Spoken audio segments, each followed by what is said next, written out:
রাজশাহী শহরের অনেকটা কাছেই রয়েছে প্রাকৃতিক সৌন্দর্যে ঘেরা চমৎকার একটি জায়গা। এই জায়গাটার মূল সৌন্দর্য ফুটে ওঠে মূলত বর্ষার সময়।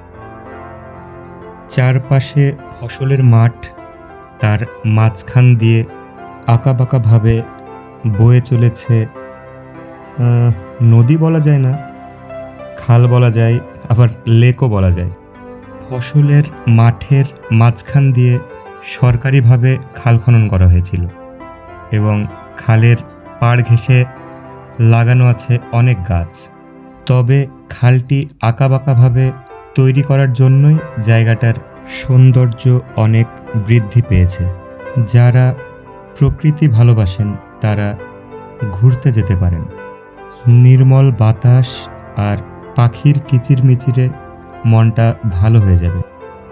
রাজশাহীর গোদাগাড়ী উপজেলার মধ্যে এই জায়গাটি অবস্থিত। গোদাগাড়ীর ২৪ নগরের পাশে রয়েছে এই জায়গাটি।